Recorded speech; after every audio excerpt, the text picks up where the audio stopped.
Let's go guys! Meron kami ngayong client na Baku PC200. Dahil wala nga kami yung service, sundo na rin kami sa 7-Eleven. Ang unit nga pala ay nasa Mabini, Batangas. Ang issue ng Baku ay papatay-patay daw sa operation.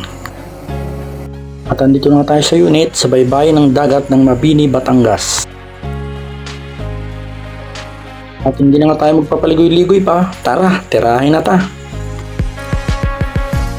First move, PC bulb.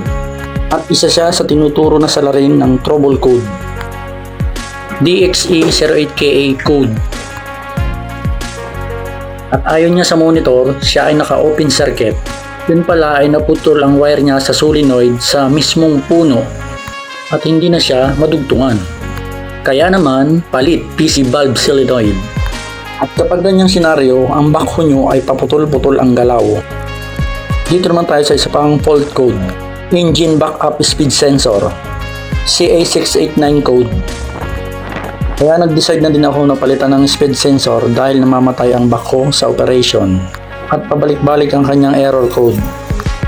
At meron pang isa, ambient pressure sensor high error, CA221 code.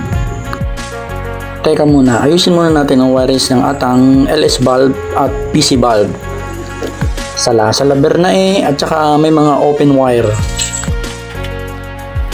At linisin na rin natin syempre ang air filter niya.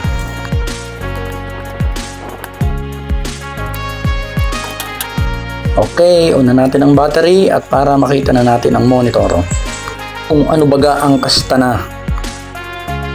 Punta tayo sa electrical system, abnormality record at ayan na nga. At syempre magdi-delete na tayo.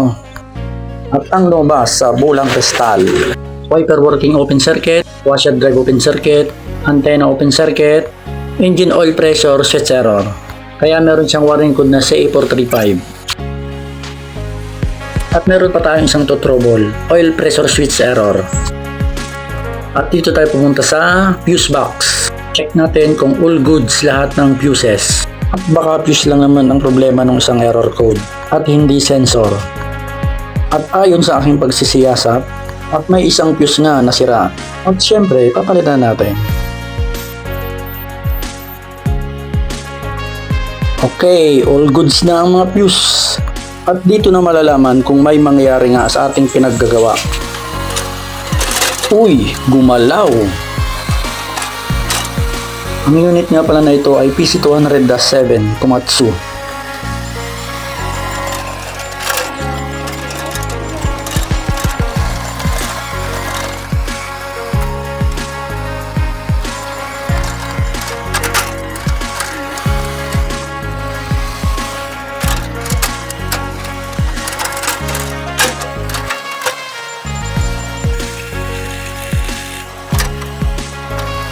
At hindi na rin siya namamatay.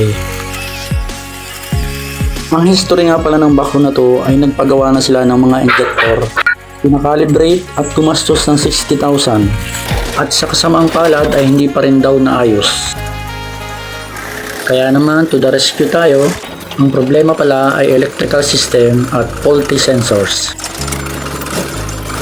Ang Baku nga pala na ito ay ginagamit sa pagbaba ng mga buhangin mula sa barge. Yung helper ko, gusto na yatang mamangka.